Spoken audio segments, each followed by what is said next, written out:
Greetings from Chicagoland. This is Munira, the CEO and founder of Kismet Ventures.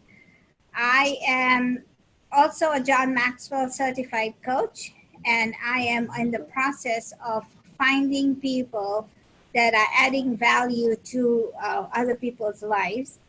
And I find these people and expose them and promote them through my YouTube channel and my segment called Munira's Musings. I have my guest today is Emmanuel from Malawi. Hi, Emmanuel. Thank you so much for joining us. Hi. So, Emmanuel, tell me a little bit about yourself. I am Emmanuel Mzembe from Malawi. I I graduated with a Bachelor of Science in Education from the University of Malawi in 2010. And then after that, I got a job at a private sector school in one of the cities in Malawi. And then after teaching for 4 years, I was touched to see that some of the students could drop out of school due to lack of tuition fees.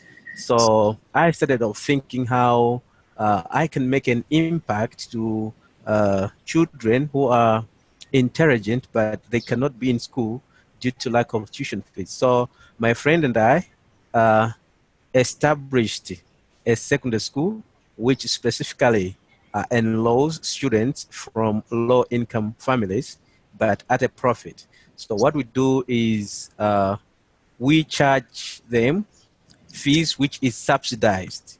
It's a low-cost secondary school. Okay. At the same time, we also give many scholarships where students absolutely learn for free.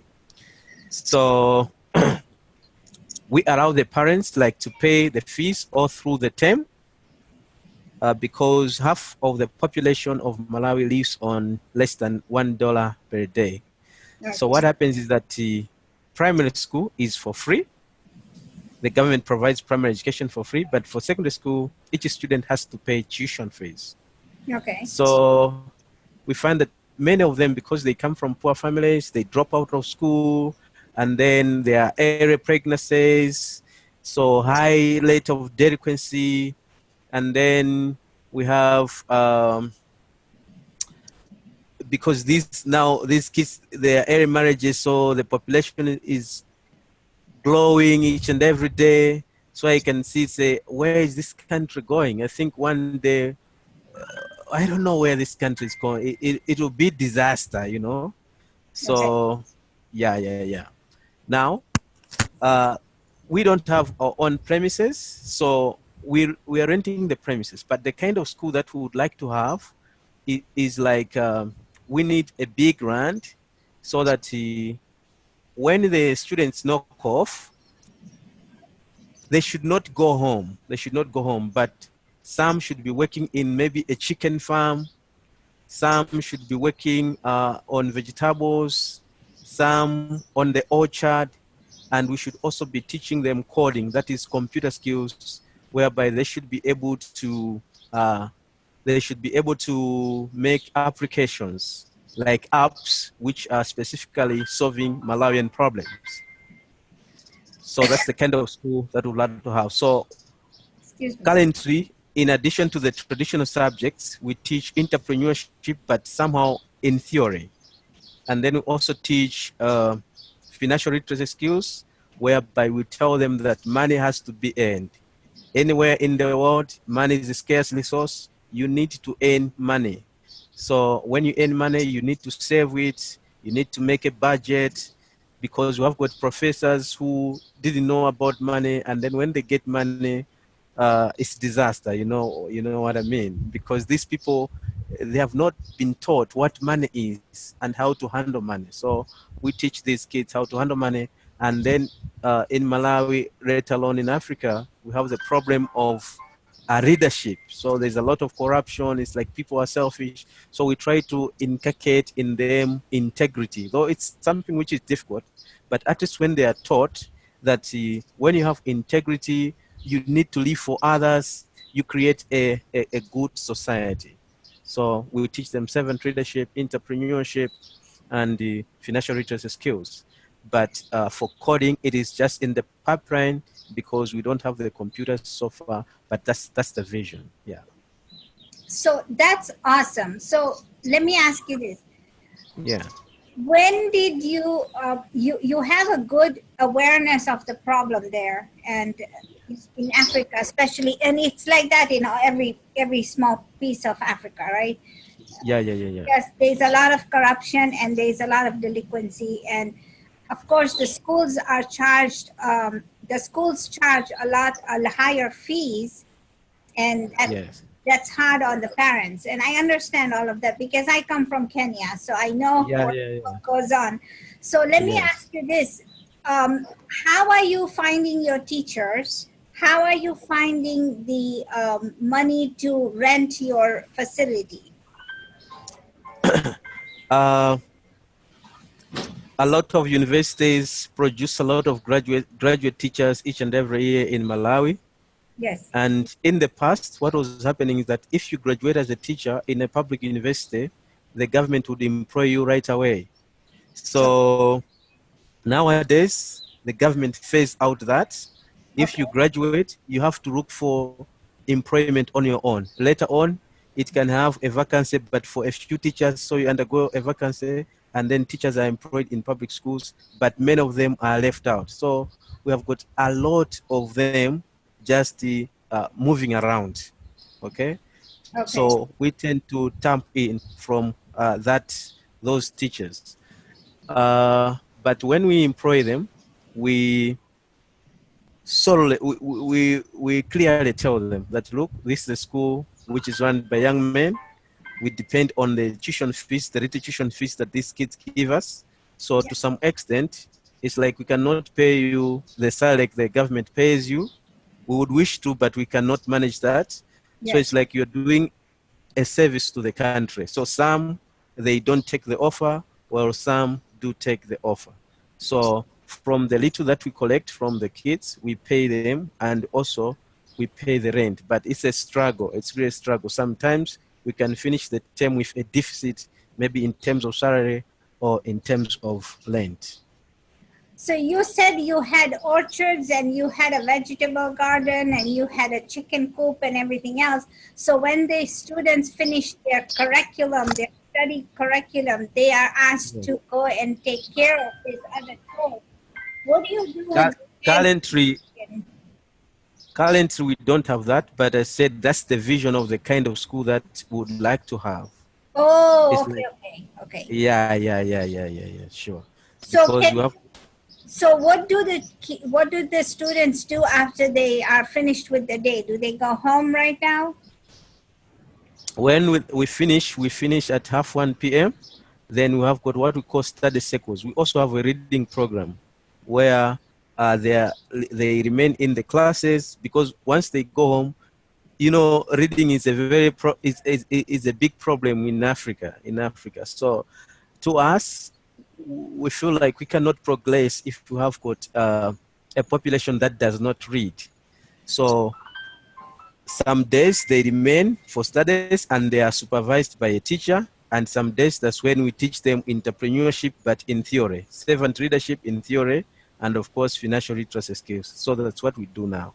But the vision that we have of a kind of school, a perfect school for us, is that someday we should own a big land, and then on that land we have the classrooms, we have somewhere the vegetable chicken, somewhere some students are taught tailoring skills, you know. We teach them academic subjects, and also we teach them what skills. Not that they should not go to the university, but they should study hard that they can go to the university, but that will unleash their mind to say, if I finish the university, I used to make money in high school, I think I can start a business, and then we can see that we can increase the economic base of Malawi. So you are one of those very lucky ones that were able to go to university, right? So your Yes. parents worked very hard to send you to university. Yes, actually, I can say they worked very hard, but once I got into the university, I got a loan, a government loan. So I studied under the government loan. Yeah. Okay, and so are you paying that back as well? Yeah, of course, I already finished. Oh, good. So why I understand that you came from a family where education was important. What made you think that you should help these kids? I mean, we see this even in America. I'm in America, but it happens also that, you know, not everybody has this vision. How did it come to you that you should do this? What blacks me a lot is mostly leadership. Okay, what happens here is that we have very educated leaders. Some of them were educated in the most elite universities, maybe in America, in the UK, but most of these, all right, maybe they are not even leaders because they steal public money. Okay, they steal the taxes, and once they go to the podium, when they have Technical difficulties. got a rally, the people they steal from, these poor, they have not gone to school because they are uneducated and they are cheated by these politicians. So I feel like the foundation is that we should have at least more than half of the population should be literate. Okay, so children from low income families, they are not cared for. Of course, we have some charities doing work, but the impact is almost negligible if we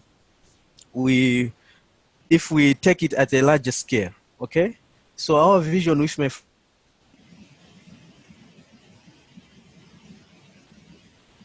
friend was to have such kind of schools across. Our impact should be felt, you know. So we are thinking like maybe later on we could negotiate the government. It should give loans to fresh graduate teachers. They can have such kind of a school somewhere, so that we should have many schools like this dealing with those kids from low income families. And if those are educated, then now later on, when most of the citizens are educated, we'll start taking these politicians to task. Because once we have an educated citizenry, we'll continue being cheated, they will continue doing whatever they want, and the uneducated population will have nothing to say. So we should forget about development. I appreciate what you are doing. I really am honored that you have found some time to come and talk to us today. But Okay. you know, and I really appreciate this. So how can anybody help you if they wanted to help you? If they could help, we could need help in form of computers, because to us, we feel like in the near future, someone who will not be able to code will be an illiterate, will be considered illiterate, though they know how to read and write. So the world is being digitalized. We're talking of artificial intelligence.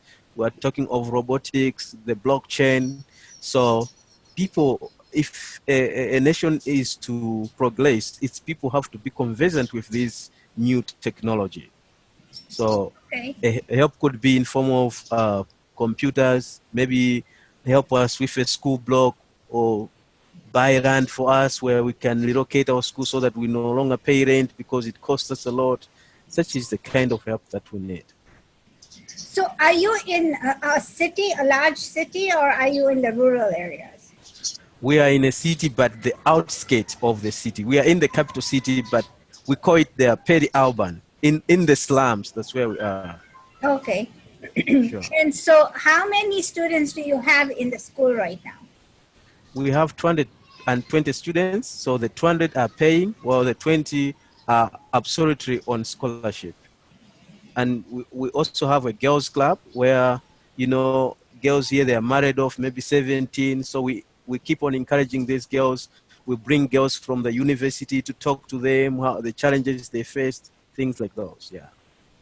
So you are encouraging these young women not to get married early and then create a life so that they can sustain themselves. Yes, yes, yes. Well, I appreciate that, you know, because I was married at 15. Really?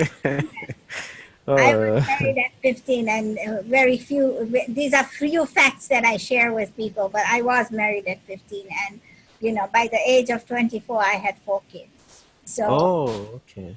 so you know, Yes. nowadays women are starting later and later and later. Yeah, yeah.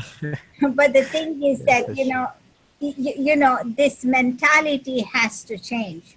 And I For really sure. appreciate what you're doing, because this awareness has to be brought on. And maybe by people watching this, they can help you and send some help to you. Do you have a web page that you conduct business from? Yeah, we have a web page, but not that developed because we like that capacity. So we have a website, but it's just one page. It was in fact developed by a friend. It's That's okay. WordPress. Is Yeah. it working so then people can contact you? Is there a way they can contact you? Yeah. It is working, but most of the contact is through our email, our Gmail account. Yeah. Okay. And so I appreciate your time, and I really appreciate what you are doing. This is an honor for me to talk to you, because you are doing so much good in the world and adding value to young folks in your country. Africa needs more people like you. Thank you as well, Munla, for having the time to talk to me. It's also very uncommon for somebody to be interested in your vision, in what you're doing, because even right here in Malawi, we have contacted several people, the big men but when you go to their offices, you say, what is he talking about? Okay. And that's the story. So I'm really excited to have somebody who has expressed interest in what we are doing. Yeah. Well, I don't know what I'm doing right now. I'm sending out people. I'm searching out people and sending messages to them that I need to talk to them, because I see what they are doing, and they're doing such a wonderful thing in life that I think that they should be recognized for it. So if I am doing something good, maybe something will come out of it, and maybe we can talk offline to discuss how we can help you. And Okay. by sharing this video, maybe your word will go out. All right. Thank you So so I much. appreciate it, and thank you so much. Thank you very much. Thank you.